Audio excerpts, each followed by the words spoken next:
वहीं एचएमपीवी के जो केसेस हैं भारत में कहां कहां और कितने हैं वो आपको बता देते हैं। यहां पर आपको बता दें, कर्नाटक में जो बेंगलुरु में है वो 2 केसेस सामने आए हैं। इसके अलावा दक्षिण के ही दूसरे राज्य तमिलनाडु की बात करते हैं जहां चेन्नई में 2 केसेस सामने आए हैं। इसके अलावा हम देख रहे हैं गुजरात में अहमदाबाद से भी एक बच्ची को यहां पर वो वायरस की चपेट में आई थी, लेकिन उसको अस्पताल से छुट्टी मिल गई। एक केस वहां आया है।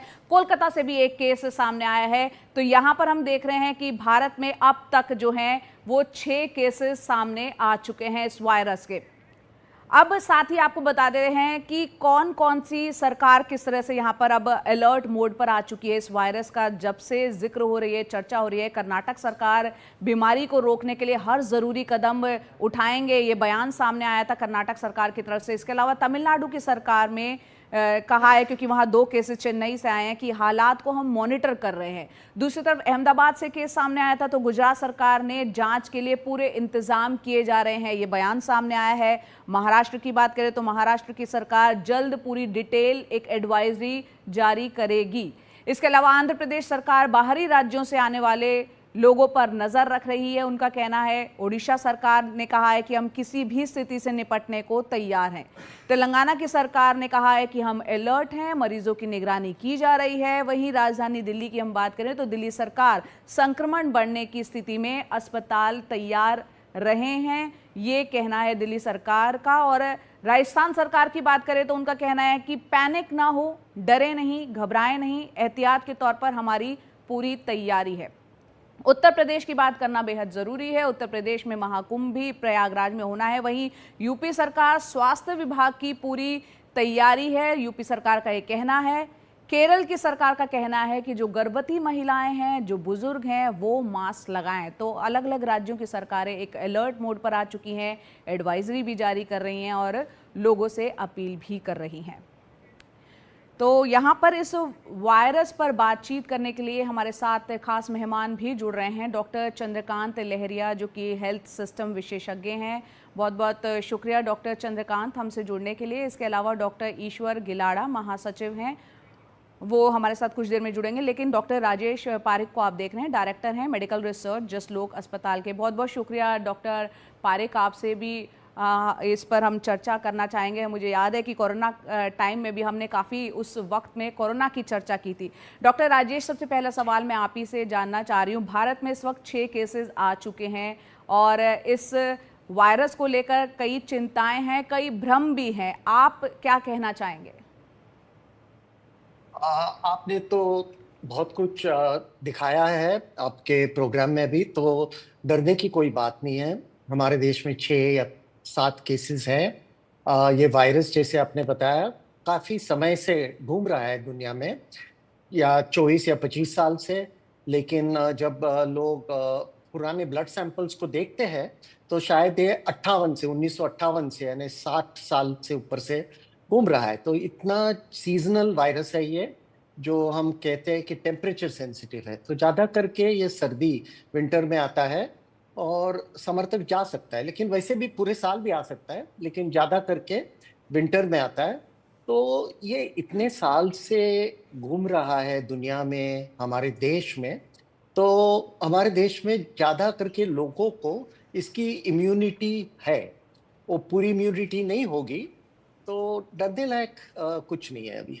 जी डॉक्टर चंद्रकांत, जैसा कि आपने डॉक्टर पारिक को सुना, इसमें डरने वाली कोई बात नहीं है, लेकिन इस वायरस को लेकर अभी एकदम से चिंताएं लोगों के मन में क्यों है? अगर ये वायरस इतना ही पुराना है, क्या कारण इसका लगता है? तो वायरस काफ़ी पुराना है। 2001 में सबसे पहले इसका क्लासिफिकेशन हुआ था, और जो क्लिनिशियंस हैं, पीडियाट्रिशियंस हैं, जनरल फिजिशियन हैं, जो पेशेंट्स को देखते हैं, तो उनको पता है कि एचएमपीवी एक रूटीन फेनोमेना है। उसके अलावा एक साइंटिफिक रिसर्च जो इंडिया में हुई है, सारी दुनिया में हुई है, उनमें देखा गया है कि अधिकतर जो रेस्पिरेटरी इलनेसेस होती हैं, सांस की बीमारियां होती हैं, उसमें से 10 में से 1 सांस की बीमारी एचएमपीवी की वजह से होती है। तो ये नया वायरस नहीं है। इसी वजह से मैं कहना चाहूँगा कि जो एक फिलहाल तो तरीका अपनाया जा रहा है कि भारत में 6 केस आ गए या 7 केस आ गए, ये सही तरीका नहीं है, क्योंकि वायरस तो पहले से ही है। लेकिन दरअसल इतना एक्सपेंसिव इसकी टेस्टिंग होती है कि रूटीन टेस्टिंग इसकी की नहीं की जाती है, क्योंकि अगर टेस्टिंग करने के बाद भी अगर एचएमपी भी निकलता है तो मैनेजमेंट सेम रहता है।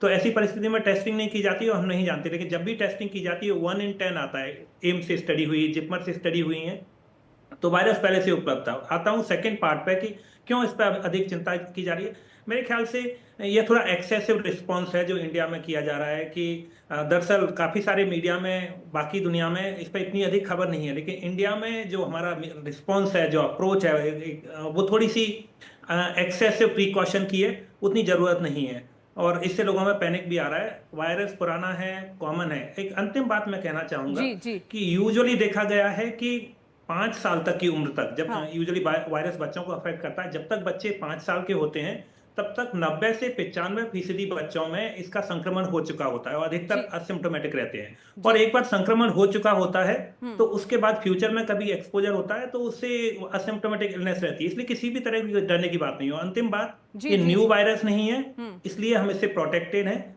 हमें इस बात पर नजर रखनी होगी कि जो चाइना से खबर आ रही है उसमें क्या वो नोवल वायरस है, लेकिन फिलहाल ऐसा कोई संकेत नजर नहीं आता, क्योंकि नोवल वायरस या न्यू वायरस होता है वो एग्जिस्टिंग टेस्टिंग किट से आइडेंटिफाई नहीं होता है। अगर ये एग्जिस्टिंग टेस्टिंग किट से आइडेंटिफाई हो पा रहा है तो उसका मतलब है कि वो ओल्ड वायरस है और चिंता की कोई बात नहीं। सर्दी का मौसम है, इसमें सारे रेस्पिरेटरी इलनेसेस बढ़ जाते हैं और फिलहाल यही एचएमपीवी के साथ हो रहा है। बिल्कुल। डॉक्टर ईश्वर गिलाडा भी, जो कि महासचिव हैं ओएमएजी, वो भी हमारे साथ जुड़ गए हैं। डॉक्टर ईश्वर, बहुत बहुत शुक्रिया हमसे जुड़ने के लिए। यहाँ पर आपने बाकी एक्सपर्ट्स को भी सुना, आपकी क्या राय है इस वायरस को लेके, खासतौर से जैसा कि आपने सुना डॉक्टर लहरिया कह रहे हैं ये पुराना वायरस है तो पहले से ही लोगों में इम्यूनिटी बनी हुई है और ये पहले से ही मौजूद है यहाँ पर।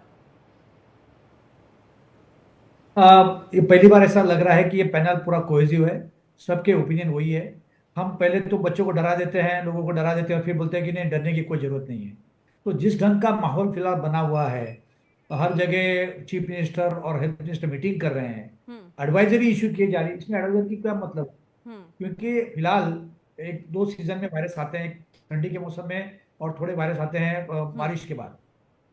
इन्फ्लुएंजा ए है, इन्फ्लुएंजा बी है, आरएसवी वायरस है, माइकोप्लाज्मा वायरस है, ये खुद एचएमपीवी वायरस है, ये पहले से है। चाइना में भी फिलहाल मिक्स ऑफ वायरसेस चल रहे हैं, चाइना में भी खाली एचएमपीवी वायरस नहीं है। और किसी चीज को चाइना या पाकिस्तान का नाम लगा दो तो अपने आप में बहुत बड़ा इशू बन जाता है। तो इस ढंग का माहौल है, तो हमें ये जरूरत है कि हम चौकन्ने रहें। लेकिन चौकन्ना किसने रहना है? साइंटिफिक कम्युनिटी ने, गवर्नमेंट के डिपार्टमेंट ने। लोगों को चौकन्ना करने की जरूरत नहीं है। जब उस समय ऐसा मौका आएगा कि बहुत ज्यादा फैल रहा है और उसके वजह से बहुत ज्यादा मॉर्बिडिटी हो रही है, मॉर्टेलिटी बढ़ रही है, तब हमें चौकन्नी करने की जरूरत है। ये वायरस आता है, जाता है, छींक आती है, थोड़ा सर्दी हो जाती है, सर दुखता है, 3-4 दिन में डायग्नोसिस होने के पहले तो वो पेशेंट अच्छा हो जाता है। हमें खाली छोटे बच्चे जो 1 साल के 2 साल के नीचे जिनकी इम्यूनिटी बनी नहीं है, या जो बुजुर्ग लोग हैं जिनकी इम्यूनिटी कम हो रही है, ऐसे जो इम्यूनिटी लोग हैं उनका ध्यान रखना है। जी, उनका ज़्यादा ध्यान रखने की ज़रूरत है जिनकी इम्यूनिटी अभी डेवलप नहीं हुई है। जी, आप हमारे साथ बने रहें तमाम एक्सपर्ट। लेकिन यहाँ पर एचएमपीवी वायरस जो है, पूरी दुनिया में क्या हालात हैं वो आपको हम ग्राफिक्स के जरिए बताने की कोशिश करते हैं। चीन जो है, पहले सबसे बात करते हैं चीन की, जहाँ से ये चर्चा सबसे ज़्यादा शुरू हुई है। इस सीजन में तेज़ी से संक्रमण यहाँ पर हम देख रहे हैं, एचएमपीवी वायरस वो बढ़ रहा है। इसके अलावा मलेशिया की बात करते हैं 2024 में और 2023 से, यहाँ पर 2023 से 24 की तुलना अगर करें तो 45% से ज्यादा केसेस 2023 के मुकाबले 24 में बढ़े हैं इस वायरस के। कजाकिस्तान की बात कर लेते हैं, इस सीजन में यानी विंटर सीजन में, सर्दियों के मौसम में यहाँ 30 नए मामले सामने आए हैं। इसके अलावा अपने देश भारत की हम बात करें तो यहाँ पर कुछ केस मिले हैं, अभी तक 6 उनकी संख्या बताई जा रही है। निगरानी यहाँ पर बढ़ा दी गई है, भारत में तमाम सरकारें, राज्य सरकारें भी अलर्ट है। अमेरिका की बात करें तो सर्दियों में संक्रमण बढ़ने का एक वहाँ पर ट्रेंड रहा है। तो ये पूरी दुनिया में स्थिति हमने आपको बताई कि एचएमपीवी वायरस को लेकर क्या कुछ है। और हमारे साथ खास मेहमान बने हुए हैं लगातार, उनसे हम चर्चा जारी रखते हैं अपनी। डॉक्टर चंद्रकांत, यहाँ पर इस वायरस को लेकर क्या अभी फिलहाल क्या कोई वैक्सीन मौजूद है? अगर किसी को ये वायरस अपनी चपेट में लेता है तो वैक्सीन की जरूरत पड़े तो? इस वायरस के लिए फिलहाल कोई वैक्सीन नहीं है। साथ ही चूंकि वायरल इलनेस है तो इसके लिए कोई एंटीबायोटिक्स भी नहीं होता है। इस पर किसी भी वायरल इलनेस में एंटीबायोटिक नहीं लेना होता है। HMPV के जो सिम्टम्स होते हैं किसी भी कॉमन कोल्ड या फ्लू की तरह होते हैं, जिसमें रेस्पिरेटरी सिंसाइशियल वायरस हो गया, इन्फ्लुएंजा वायरस हो गया, कि व्यक्ति को बुखार आता है, खांसी होती है, सांस लेने में कभी कभी गंभीर स्थिति होने पर दिक्कत होती है, रनी नोज होती है। तो इन सब अधिकतर ये जो कंडीशंस होती हैं सेल्फ लिमिटिंग होती हैं, व्यक्ति अपने आप ठीक हो जाता है। और रेयर केस में कि गले में घरघराहट और छाती में घरघराहट वगैरह हो सकती है, उस केस में अस्पताल में लेके जाना पड़ता है। लेकिन मैं फिर से दोहराना चाहूंगा कि ये ओल्ड वायरस है, इसमें अधिकतर लोग एक्सपोज हो चुके हैं। क्योंकि इसमें इतनी गंभीर इलनेस की संभावना नहीं होती है, तो इसको अभी तक वैक्सीन के लिए प्रायोरिटाइज नहीं किया गया है। साथ में वायरल इलनेस के ट्रीटमेंट है कि एक बात कहने की है कि ऐसा नहीं है कि इसके जांच करने के लिए टेस्टिंग सर्विसेज नहीं है। इसको इजीली जो काफी कंप्रिहेंसिव वायरल टेस्टिंग होती है, उसमें HMPV टेस्टिंग एक कॉमन प्रक्रिया है। लेकिन होता यह है कि HMPV टेस्टिंग का जो अगर हम इसको भी इंक्लूड करना चाहते हैं तो उसकी कॉस्ट हाई होती है, तो इसकी टेस्टिंग आसानी से अवेलेबल है। बिल्कुल और डॉक्टर, अंत में एक बात और मैं जी जी जी उनको भी एक बात जोड़ लेते हैं। यहाँ आपने डॉक्टर साहब को सुना, डॉक्टर राजेश, यहाँ टेस्टिंग को लेकर क्या ये टेस्ट इतना महंगा है कि हर किसी की पहुंच में नहीं है, वो सस्ता होना चाहिए, ऐसा लगता है? जी देखिए, ये टेस्टिंग सस्ता होता है जब इसका ज़्यादा प्रयोग होता है।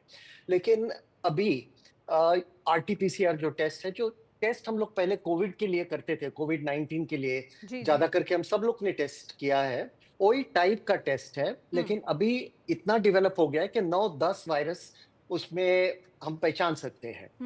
ज़्यादा करके टेस्टिंग क्यों नहीं हो रहा है? क्योंकि देखिए, ये 4-6 दिन में इसका जो सिम्टम्स है वो निकल जाते हैं। तो समझो किसी को सिम्टम्स हो गए, टेस्ट मंगा लिया, टेस्ट किया, उसका रिपोर्ट आ गया, तब तक ज्यादा करके लोग ठीक भी हो जाते हैं। लेकिन इसका अर्थ दूसरा क्या है जया जी? क्योंकि हम लोग इतना टेस्टिंग नहीं कर रहे हैं, तो शायद 7 केसेस से ज्यादा केसेस है हमारे देश में, शायद बहुत ज्यादा हो सकती है। तो हमको सिर्फ सावधान रहना चाहिए, तो टेस्टिंग, ज्यादा फिक्र नहीं ट्रीटमेंट और करनी चाहिए। ट्रैक करना, ये तीनों चीजें TTT जिसे कहते हैं, बहुत जरूरी है। डॉक्टर यहाँ पर पारिक, डॉक्टर चंद्रकांत और डॉक्टर ईश्वर, आप तीनों का बहुत बहुत शुक्रिया इतनी अहम चर्चा हमारे साथ करने के लिए।